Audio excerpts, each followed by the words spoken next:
नमस्कार दोस्तों, स्वागत है आपका हमारे यूट्यूब चैनल हिम जी के भंडारा में। तो दोस्तों, आज मैं आपके लिए लेके आया हूँ हिमाचल प्रदेश पुलिस भर्ती 2022 मॉक टेस्ट नंबर 6। तो आज हम डिस्कस करेंगे फुल मॉक टेस्ट। 80 मार्क्स का ये होने वाला है, ठीक है। तो आप जो है वो अपने मार्क्स साथ साथ में काउंट करते रहना और वीडियो पॉज कर लेना जहाँ पे आपने क्वेश्चन सॉल्व करना है, ठीक है। तो दोस्तों, वीडियो शुरू करने से पहले अगर आपने अभी तक हमारे चैनल को सब्सक्राइब नहीं किया है तो प्लीज़ सब्सक्राइब कर दें एंड बेल नोटिफिकेशन आइकन ज़रूर दबा दें ताकि इसी तरह की और इन्फॉर्मेटिव वीडियोस आप तक पहुंच सके। और दोस्तों, इसका जो PDF रहेगा वो मैं टेलीग्राम पे डाल दूंगा, तो आप जो है वो हमारा टेलीग्राम चैनल ज्वाइन कर लीजिएगा। इसका जो लिंक है वो मैं डिस्क्रिप्शन बॉक्स में डाल दूंगा। यदि किसी को चैनल का लिंक जो है वो ओपन नहीं होता है तो आपने क्या करना है, टेलीग्राम ओपन करना है, वहाँ पे सर्च करना है हिम जी के भंडारा, ठीक है। तो आपको हमारा चैनल मिल जाएगा। तो चलिए शुरू करते हैं वीडियो। तो इसमें फर्स्ट क्वेश्चन रहने वाला है इंग्लिश का सिनोनियम। तो आपको बताना है कि डिफ़र का जो सिनोनियम होगा वो क्या होगा। तो टेक योर टाइम। तो दोस्तों, राइट आंसर जो होगा, डिफ़र का जो मीनिंग होता है वो होता है पोस्टपोन करना, स्थगित करना। तो राइट आंसर है option number A. And second question है, काफ़ी इंपॉर्टेंट है, अबेंडन। तो आपको बताना है अबेंडन का जो मतलब होता है वो क्या होता है। तो अबेंडन का मतलब होता है किसी चीज़ को त्यागना, फोरसेक करना। तो इसका राइट आंसर होगा फोरसेक करना, ठीक है। तो नेक्स्ट क्वेश्चन है एंटोनियम्स। तो दोस्तों, एमिकेबल का आपको एंटोनियम बताना है। आई होप आपने अब तक आंसर लगा लिया होगा।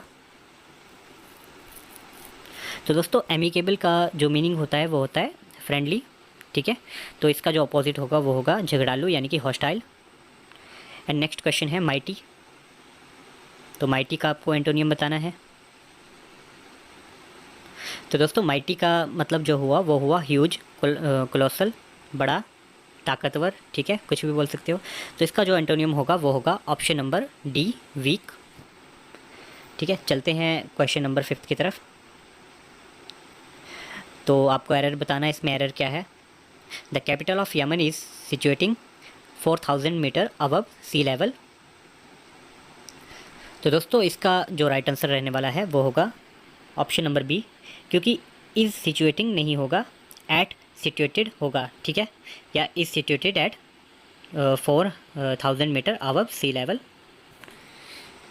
तो इसका राइट आंसर होगा ऑप्शन नंबर बी।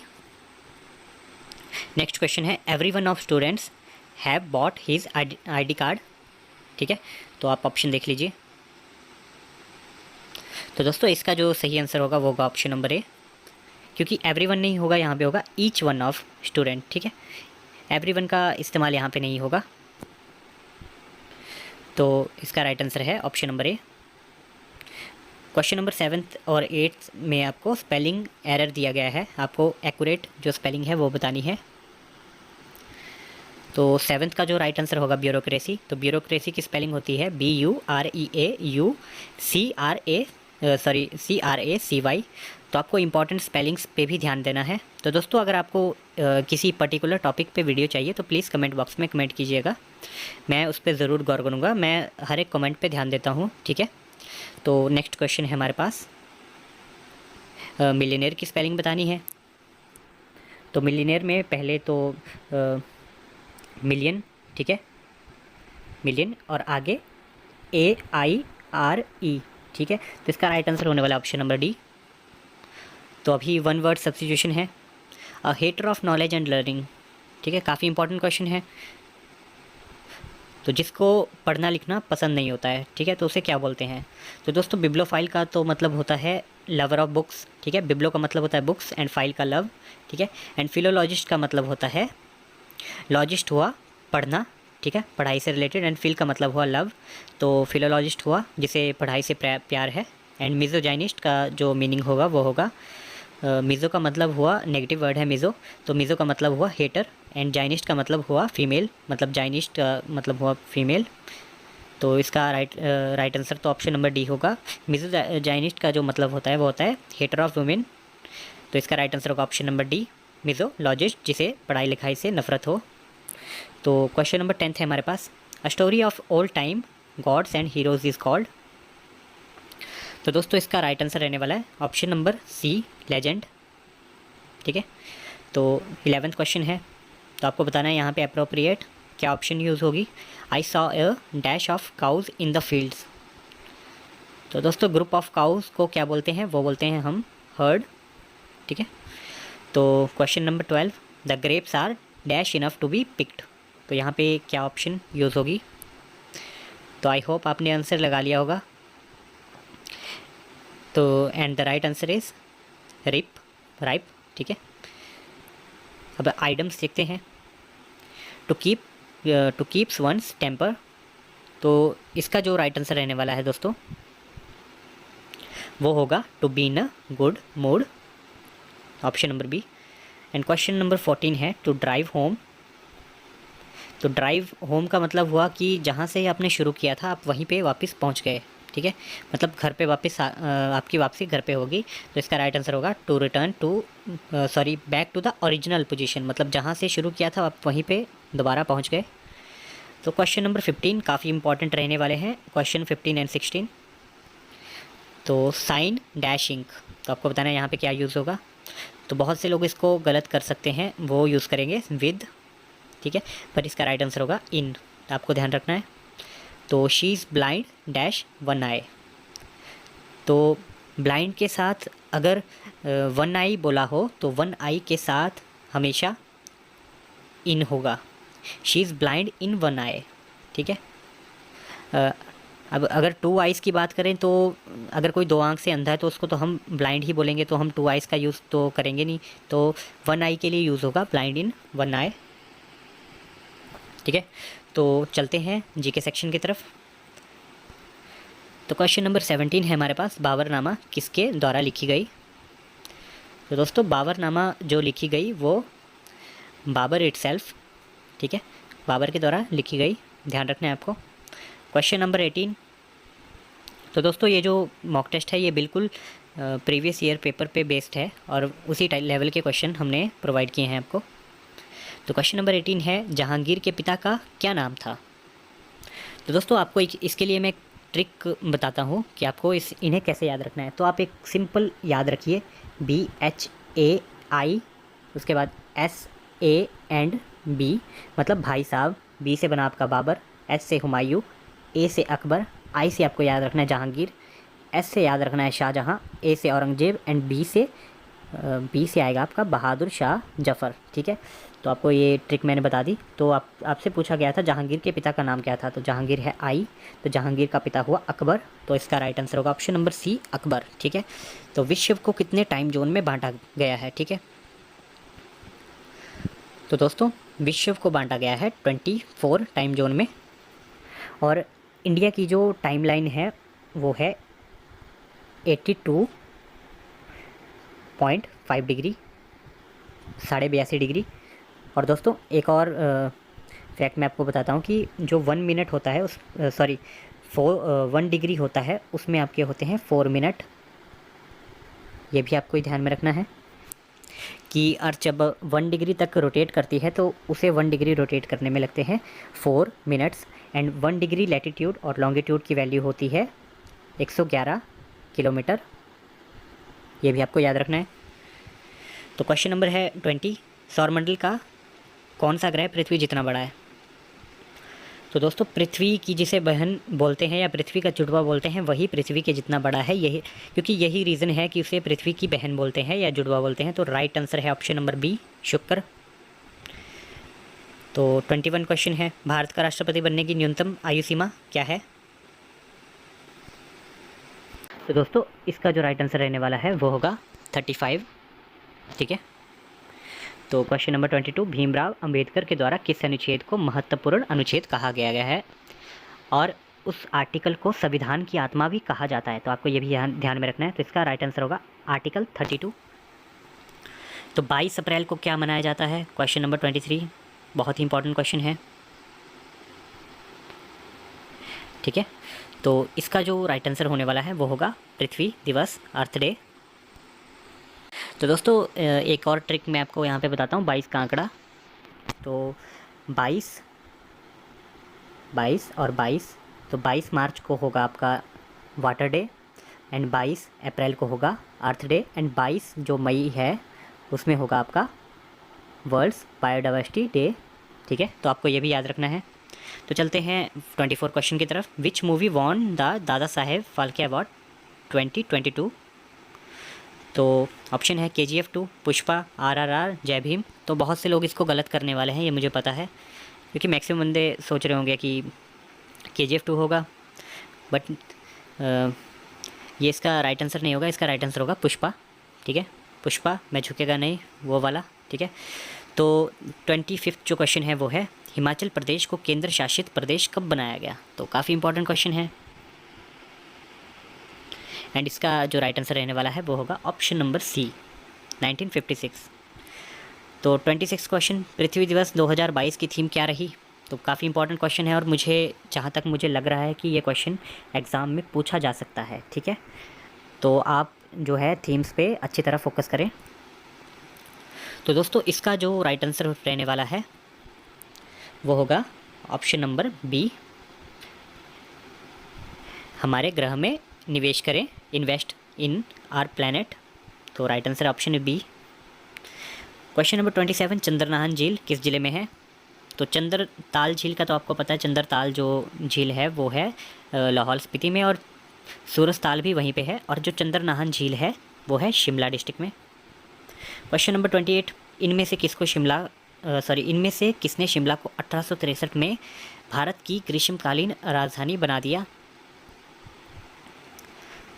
तो दोस्तों मुझे लगता है यहाँ पे 1864 होगा, हो सकता है मिस्टेक हो गई हो टाइपिंग में। तो इसका जो राइट आंसर होगा वो होगा John Lawrence. Question number 29, Bharat के प्रथम वोटर होने का खिताब किसे हासिल है? जो भारत का फर्स्ट वोटर है वो किसे बोलते हैं? तो राइट आंसर होगा इसका श्याम शरण नेगी, ऑप्शन नंबर C। 2020 में कॉमनवेल्थ खेलों का आयोजन कहाँ पर होगा? तो ये शायद जुलाई या अगस्त में स्टार्ट होंगे। तो इसका जो आयोजन होगा वो होगा, आई होप अपने आंसर लगा लिया होगा, तो इसका राइट आंसर होगा बर्मिंघम। तो 31 क्वेश्चन है, बटरफ्लाई का संबंध किस खेल से है? काफ़ी इंपॉर्टेंट क्वेश्चन है। तो दोस्तों इसका जो राइट आंसर रहने वाला है वो होगा तैराकी से, तैराकी में ये टर्म यूज़ होती है। 32 क्वेश्चन है, WTO संगठन का मुख्यालय कहाँ है? सॉरी यहाँ पे थोड़ा मिस्टेक हो गया। WTO मतलब वर्ल्ड ट्रेड ऑर्गेनाइजेशन, आपको ये ध्यान रखना है, WTO। एंड इसका जो सेंटर है या मुख्यालय है वो है जिनेवा। तो हिंदी सेक्शन की बात करते हैं, मुहावरे जल्दी जल्दी से देख लेते हैं। गाल बजाना का अर्थ क्या होता है? तो इसका राइट आंसर होगा डींगे हाँकना, बहुत ही इंपॉर्टेंट क्वेश्चन। एंड 34 क्वेश्चन है, आँख न दीदा काड़े कसीदा का अर्थ क्या होगा? ठीक है, काफ़ी इंपॉर्टेंट क्वेश्चन है ये भी। तो इसका भी राइट आंसर होगा डींग मारना। ठीक है, कूप मंडूक होना, मुहावरा एक और। तो कूप मंडूक यानी कि कुएं का मेंढक होना। तो ये कहावत ये डिनोट करती है कि जो कुएं का मेंढक होता है उसके लिए कुआं ही पूरी दुनिया है, मतलब उसके बाहर कोई भी दुनिया नहीं है, कुएं में ही सब कुछ है। तो इसका एप्रोप्रिएट आंसर होगा सीमित ज्ञान होना। ठीक है, शुद्ध वर्तनी, द्वंद्व बताना है आपको, कैसे लिखते हैं द्वंद्व। And the right answer is option number C, द्वंद्व। शुद्ध वर्तनी 6 आपको बताना है कैसे लिखते हैं। तो दोस्तों हो सकता है आप लोग इसे गलत करें, ऑप्शन नंबर A गलत होगा। Right answer is option number B। शुद्ध वर्तनी का चयन करें, निदर्शन बताना है आपको कैसे लिखते हैं। तो आई होप आपने आंसर लगा लिया होगा। Right answer is option number B, निदर्शन। तो निरर्थक की संधि विच्छेद क्या होगी? काफ़ी इंपॉर्टेंट क्वेश्चन है, 39 क्वेश्चन। तो दोस्तों निरर्थक की संधि होगी नि प्लस अर्थक, ये एक विसर्ग संधि है, तो इसको आपको ध्यान में रखना है। इत्यादि का सही संधि विच्छेद क्या होगा? तो इत्यादि का सही संधि विच्छेद, आई होप आपने लगा लिया होगा अपना आंसर। तो राइट आंसर इज इति प्लस आदि। तो लास्ट में दोस्तों अपना जो भी स्कोर रहेगा वो कमेंट बॉक्स में प्लीज़ कमेंट करें। ठीक है, और कोई फीडबैक होगा मेरे लिए तो प्लीज़ कमेंट कीजिएगा, और वीडियो में कोई आपको कमी लगती है तो मुझे फीडबैक दीजिएगा, मैं उस पर ज़रूर काम करूँगा। क्वेश्चन नंबर 41 है, आशीर्वाद का सही संधि विच्छेद। तो लास्ट वीडियो में मैंने आशीर्वाद की जो वर्तनी थी वो पूछी थी, ठीक है। तो दोबारा से देख लीजिए। आशीर्वाद ऐसे लिखते हैं, इसका संधि विच्छेद होता है आशी प्लस वाद, ये भी एक विसर्ग संधि है। क्वेश्चन नंबर 42, कौन सा उपसर्ग आचार शब्द से पूर्व लगने पर उसका अर्थ जुल्म हो जाता है, ठीक है। तो दोस्तों आप में से बहुत लोग इसको गलत करने वाले हैं, ये मुझे पता है। पहले इस क्वेश्चन को समझिए कि इसमें बोला क्या जा रहा है। तो इसमें बोला जा रहा है कि कौन सा ऐसा उपसर्ग होगा जिसे यदि हम आचार के पूर्व में लगा दें, आचार से पहले लगा दें, तो उसका मतलब जुल्म हो जाएगा।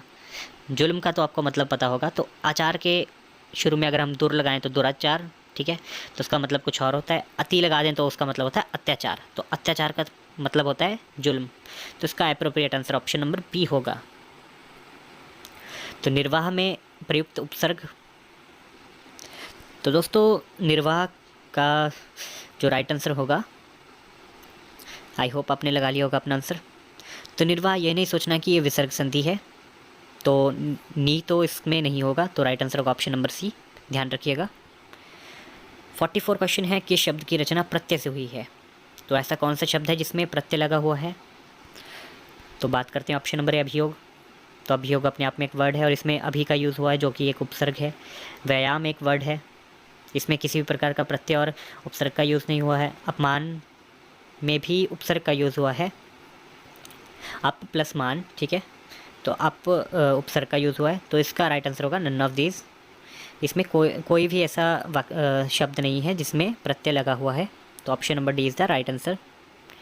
45 क्वेश्चन है, पशु शब्द का विशेषण क्या है। काफ़ी इंपॉर्टेंट क्वेश्चन। तो पशु शब्द का जो विशेषण होगा वो होगा पाश्विक, आपको ध्यान रखना है। और शिव का जो विशेषण होगा वो होता है शैव, ठीक है, ये भी आपको याद रखना। चिड़िया आकाश में उड़ रही है, इस वाक्य में उड़ रही किस प्रकार की क्रिया है। तो क्रिया कर्मक, अकर्मक, समापिका, असमापिका, ठीक है। तो सी और डी में से तो नहीं होगा इसका राइट आंसर। तो इसमें कर्म का यूज़ भी नहीं हो रहा है, तो ये सकर्मक भी नहीं होगी। तो जिन वाक्यों में कर्म का यूज़ होता है, ठीक है, वो सकर्मक होते हैं, जो वाक्य कर्म के साथ होते हैं। और जिनमें कर्म का यूज़ नहीं होता, जिनमें कर्म पे डिपेंडेंट कुछ नहीं होता, तो वो होते हैं अकर्मक। क्वेश्चन नंबर 47, विशेषण बताइए इनमें से कौन सा है। तो दोस्तों इसमें जो भलाई है वो संज्ञा है, भाववाचक। मिठास है, भाववाचक संज्ञा है। तो इसका राइट आंसर होगा थोड़ा, जो कि एक विशेषण है, किसी की विशेषता प्रकट कर रहा है, जैसे थोड़ा पानी हो गया, थोड़ा समय हो गया, ठीक है। निम्न शब्दों में कौन सा शब्द विशेषण है।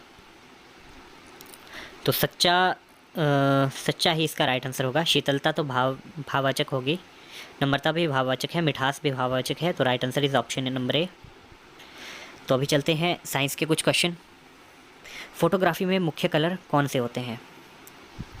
तो चाहे फोटोग्राफी की बात हो या पिक्सल की बात हो, तो उनमें जो कलर यूज़ होते हैं वो होते हैं RGB, यानी कि रेड, ग्रीन एंड ब्लू। तो right answer is option number C. 50 question है, सौर प्रणाली की खोज किसने की। तो राइट आंसर है कॉपरनिक्स। और जो ग्रहों की गति है वो खोज की केपलर ने। और गैलीलियो ने बाइनोक्यूलर टेलीस्कोप जैसे आविष्कार किए हैं, ये भी आपको ध्यान में रखना है। 51 क्वेश्चन है, किस दर्पण का उपयोग सामान्यतः वाहनों के पीछे के दृश्यों को देखने के में यूज़ किया जाता है। तो दोस्तों इसका राइट आंसर होगा कन्वेक्स मिरर, जिसे उत्तल दर्पण भी कहा जाता है, तो आपको ध्यान रखना है। काफ़ी इंपॉर्टेंट क्वेश्चन है, काफ़ी टाइम एग्जाम में रिपीट हो चुका है। निम्न में से मलेरिया परजीवी है। तो मलेरिया का परजीवी का आपको नाम बताना है। तो दोस्तों प्रोटोजोआ में कंफ्यूज नहीं होना है। तो मलेरिया होता ही प्रोटोजोआ से है, और परजीवी को ही प्रोटोजोआ बोलते हैं, जो दूसरों पे अपना जीवन व्यतीत करते हैं, दूसरों पे निर्भर होते हैं, ठीक है, पैरासाइट। तो इसका राइट आंसर होगा प्लाज्मोडियम। क्वेश्चन नंबर 53 है, सामान्य नेत्र के लिए दूरबिंदु कितना है। 25 मीटर, 25 सेंटीमीटर, 25 मिलीमीटर, अनंत। तो दोस्तों बहुत से लोग इसको गलत करने वाले हैं। तो दोस्तों अगर बात की जाए कि सामान्य नेत्र का निकटतम बिंदु कितना है, तो वो है 25 सेंटीमीटर, कि इतने पे ये फोकस कर सकता है मिनिमम। अब मैक्सिमम की बात की जाए तो वो है इन्फिनिटी। कभी आपने रात में चांद देखा है ना, तो चांद तो आपको क्लियरली विजिबल होगा, तो ब्लर तो नहीं होगा। तो आपका जो विज़न होता है वो मैक्सिमम होता है इनफाइनाइट, जितना दूर तक आपकी आंख देख सके। तो ये होने वाला है। तो एक और क्वेश्चन, आंख का जो डायमीटर होता है वो होता है 2.3 सेंटीमीटर। रेडियस होती है ये शायद। अभी बात करते हैं निम्न में से किस माध्यम में प्रकाश की चाल अधिकतम है। तो लाइट की स्पीड जो सबसे कम होगी वो होगी सॉलिड में, फिर आएगी लिक्विड में, फिर आएगी गैसेस में, और सबसे अधिक होगी वैक्यूम में। तो प्रकाश की चाल सबसे अधिक होगी वैक्यूम में, आपको ध्यान रखना है। तो इसमें ऑप्शन कुछ और हैं, हवा, जल, शीशा और हीरा। तो दोस्तों जिसका भी रिफ्रैक्टिव इंडेक्स ज़्यादा होगा उसमें जो लाइट की स्पीड होगी वो कम होगी। तो इसमें से सबसे ज़्यादा रिफ्रैक्टिव इंडेक्स है डायमंड का। तो इसका जो राइट आंसर होगा वो होगा ऑप्शन नंबर डी इस हिसाब से। 55वां क्वेश्चन है, विद्युत आवेश का एसआई मात्रक क्या है। तो इसका राइट आंसर होगा विद्युत आवेश इलेक्ट्रिक चार्ज। इलेक्ट्रिक चार्ज का होता है कूलम, पोटेंशियल डिफरेंस का होता है वोल्ट, एंड जो इलेक्ट्रिक करंट होता है विद्युत धारा उसका होता है एम्पियर, एंड रेजिस्टेंस का होता है ओम। ठीक है, आपको ध्यान रखना है इसका। 56 क्वेश्चन है, गिरगिट रंग क्यों बदलता है। तो थोड़ा स्पीड में पढ़ते हैं अभी क्वेश्चन। तो गिरगिट रंग बदलता है गर्मी प्रबंधन के लिए रंग बदलते हैं, या गिरगिट वातावरण के प्रति संकेत। तो right answer option number B होगा, एप्रोप्रिएट ऑप्शन यही है इसका। तो किसी क्वेश्चन में डाउट होगा तो कमेंट करके पूछ लेना आप। तो चलते हैं अभी मैथ सेक्शन की तरफ। तो मैथ का सेक्शन मैं थोड़ा जल्दी करवाऊंगा, ये मैं सॉल्व नहीं करवाऊंगा यहाँ पे। तो 57 क्वेश्चन देख लीजिए, मैं अभी आंसर बोलने वाला हूँ जल्दी जल्दी। एक पिता तथा उसके पुत्र की वर्तमान आयु का योग 126 वर्ष है। 8 वर्ष पूर्व उनकी आयु क्रमशः 7 और 4 अनुपात में थी। 7 वर्ष पश्चात पिता पुत्र की आयु का अनुपात क्या है। तो इसका राइट आंसर आई होप आपने अभी तक लगा लिया होगा। तो इसका राइट आंसर होगा ऑप्शन नंबर बी 17:11। 58 है, एक 4,000 की राशि साधारण ब्याज से 6 वर्ष में 7,000 हो जाती है। यदि ब्याज की दर स्वयं को दुगना हो जाए तो 6 वर्ष के पश्चात राशि क्या होगी। तो क्वेश्चन को समझिएगा। तो क्वेश्चन है 4,000 की राशि साधारण ब्याज से 6 वर्ष में 7,000 हो रही है। ठीक है, तो पूछा है जो ब्याज की दर है उसे दुगना कर दिया जाए तो 6 वर्ष में कितना जो अमाउंट है वो मिलेगा। तो दोस्तों 4,000 से 7,000 हो रही है तो कितना उसे ब्याज मिल रहा है। ब्याज मिल रहा है 3,000। तो इसमें मान लीजिए कोई भी रेट होगा, एक्स रेट होगा, तो अगर हम उसको 2x कर देते हैं तो 2x करने पे जो इंटरेस्ट है वो भी डबल हो जाएगा। तो इंटरेस्ट हो जाएगा 6,000। तो अब पूछा है कि पश्चात जो राशि होगी वो क्या होगी। तो पहले कितनी थी 4,000 और इसको ऐड करने के बाद हो जाएगी 10,000। तो right answer is option number D. तो क्वेश्चन नंबर 59, यदि एक अर्धवृत्त का क्षेत्रफल 693 सेंटीमीटर है तो इसकी त्रिज्या ज्ञात कीजिए। तो सेमी सर्कल का जो एरिया है आपको पता होगा क्या होगा। तो दोस्तों सर्कल का एरिया होता है पाई आर स्क्वायर। तो सेमी सर्कल का होगा पाई आर स्क्वायर बाई 2। तो आपको ये फॉर्मूला अप्लाई करना है इसमें। तो राइट आंसर जो आएगा आपका वो आएगा ऑप्शन नंबर सी। 60 क्वेश्चन है, एक कोट का अंकित मूल्य क्रय मूल्य का दुगना है। 36% लाभ कमाने के लिए छूट का मान क्या होना चाहिए। तो इसको भी करवा देता हूँ मैं। तो मान लीजिए आपका जो बाइंग कॉस्ट थी वो थी 100 एंड जो अंकित मूल्य था वो था 200। ठीक है, मतलब उसका दुगना था। तो 36% उसे लाभ कमाना है, मतलब उसे 136 में देना ही पड़ेगा वो, तब उसे 36% लाभ होगा। तो उसे छूट कितनी देनी पड़ेगी। तो उसे 200 में से कितनी छूट देनी पड़ेगी। तो छूट देनी पड़ी उसे 64 रुपीज़ की। तो 64 डिवाइडेड बाई 200 मल्टीप्लाई बाई 100। ठीक है, तो 64 डिवाइडेड बाई 200 मल्टीप्लाई बाई 100। तो 0 से 0 कैंसिल एंड 2 से आंसर आ गया 32। Option number A is the right answer. तो क्वेश्चन नंबर 61 है, एक कार पहले 35 किलोमीटर की यात्रा 45 मिनट में, शेष 69 किलोमीटर यात्रा 75 मिनट में तय करती है। कार की औसत चाल क्या होगी। तो इसका भी एक ट्रिक है, मैं आपको बताता हूँ। आई होप आपने सॉल्व कर लिया होगा अब तक। ठीक है, सॉल्व कर लीजिए इसको। तो आपको क्या करना है, जो भी टाइम है वो प्लस करना है, तो टाइम हमारे पास आया 120 मिनट, और जो डिस्टेंस है वो भी ऐड करना है, तो डिस्टेंस हमारे पास आया 104 किलोमीटर। एंड टाइम को आपको घंटों में कन्वर्ट करना है, तो 104 डिवाइडेड बाई 2, तो राइट आंसर इज़ 52, तो 52 होगा। तो मैं सॉल्व इसलिए करवा रहा हूँ ताकि आपको कोई डाउट ना रहे, ठीक है। 4 क्रमागत संख्याओं का योग औसत है 27, इनमें से सबसे बड़ी संख्या कौन सी होगी, ठीक है। तो 4 क्रमागत संख्याएं हैं, अगर उनका औसत 27 है तो एक तो आ गई हमारी 26 और एक आ गई हमारी 28, तो 4 क्रमागत होगी, तो फर्स्ट आ गई हमारी 24, 2 का गैप, एंड लास्ट जो आ गई हमारी वो आ गई 30। नंबर लाइन सिस्टम है ये, तो right answer is option number 30, B, option number B. 63 आप सॉल्व कर लीजिएगा, नहीं तो ये थोड़ा लंबा हो जाएगा वीडियो। ऑप्शन नंबर आप इसका आंसर लगा लीजिए, तो 750 का 64% पूछा हुआ है इसमें, तो आपको ये सॉल्व करना है, एंड डिवाइडेड बाय 4, सॉरी हो नहीं रहा है यहाँ पे, तो ये आपको सॉल्व कर लेना है, बहुत ही इजी क्वेश्चन है। तो इसका जो राइट आंसर होगा वो होगा option number D. Question number 64 है, देख लीजिए। तो 64 का जो राइट आंसर रहने वाला है वो होगा ऑप्शन नंबर सी। बात करें 65 क्वेश्चन की, अभी रीजनिंग के क्वेश्चन है 65 to 70। आप पहले अपनी पजल बना लीजिए, ये देख लीजिए, स्क्रीनशॉट ले लीजिए इसका, या वीडियो पॉज कर लीजिए और सॉल्व कीजिए इसको। तभी चलते हैं क्वेश्चंस की तरफ, मैं डायरेक्ट आंसर बोलने वाला हूँ। तो 65 का जो राइट आंसर होगा दोस्तों वो होगा ऑप्शन नंबर ए। 66 क्वेश्चन देख लीजिए, and the right answer is option number D. And 67 question,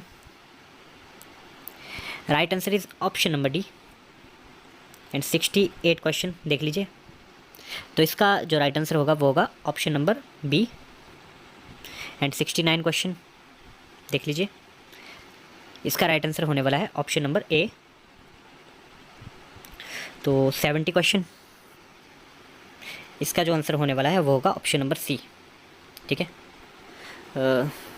तो दोस्तों हो सकता है काफ़ी सारे लोगों ने ये मॉक टेस्ट पहले देखा होगा, ये किसी और चैनल पे भी अपलोडेड है। तो दोस्तों मैं आपको बता दूं कि इसका जो ओरिजिनल क्रिएटर हूँ वो मैं ही हूँ, तो ये मैंने क्रिएट किया था। इसमें कुछ क्वेश्चन मैंने चेंज किए हैं, तो इसमें काफ़ी इंपॉर्टेंट क्वेश्चन है, इसलिए मैं आपके लिए ये लेके आया हूँ, ताकि आप दोबारा से इस पर प्रैक्टिस कर सकें। तो ये मत सोचिएगा कि ये जो मॉक टेस्ट हो वो मैंने कॉपी किया है या चुराया है, तो इसका ओरिजिनल क्रिएटर मैं ही हूँ। तो मैं चैनल का नाम नहीं लेना चाहूँगा, काफ़ी बड़ा चैनल है।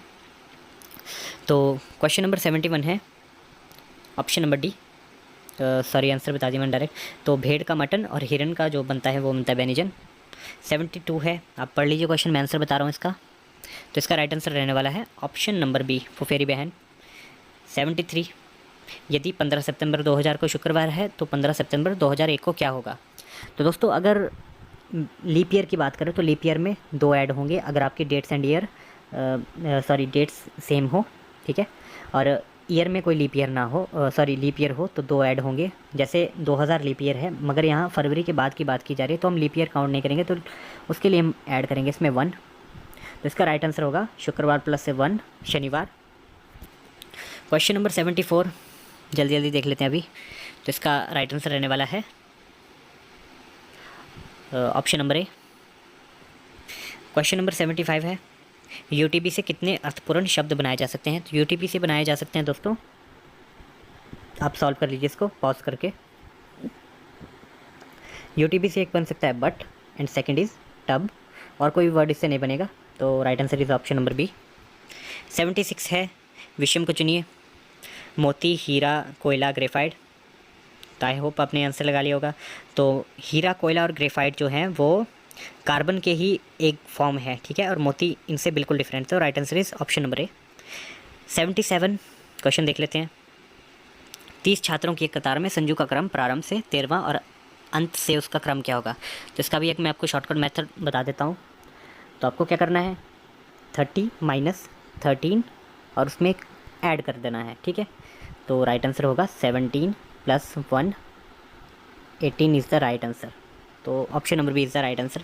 78 क्वेश्चन आप देख लीजिए। आई होप आपने आंसर दे दिया होगा। तो राइट आंसर होगा ऑप्शन नंबर डी। 79 क्वेश्चन देख लीजिए। तो 79 का क्वेश्चन मुझे पता है आप में से बहुत लोग गलत करने वाले हैं इसको, पर इसको अच्छे से पढ़िएगा और सॉल्व कीजिएगा। फिर मुझे मत बोलिएगा कि ये क्वेश्चन आपने गलत बताया है, ये क्वेश्चन बिल्कुल सही है, ठीक है। जो भी मैंने क्वेश्चन बताए हैं उनमें से मुझे लगता है 100% ही मैंने सही बताए हैं। तो कमेंट करने से पहले एक बार रीचेक कर लीजिएगा, फिर ही कमेंट कीजिएगा, तभी मैं चेक करूँगा उसको दोबारा से। तो राइट आंसर होगा ऑप्शन नंबर सी, उत्तर। एंड लास्ट क्वेश्चन है हमारा 80। पॉज कर लीजिए वीडियो।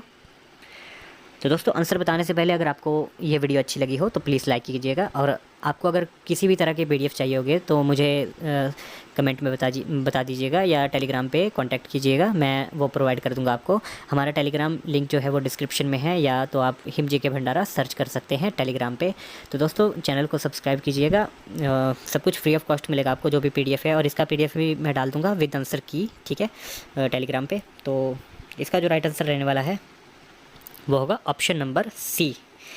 ठीक है दोस्तों, अभी के लिए इतना ही। तो वीडियो बहुत लंबी हो चुकी है, मिलते हैं अगली वीडियो में। धन्यवाद।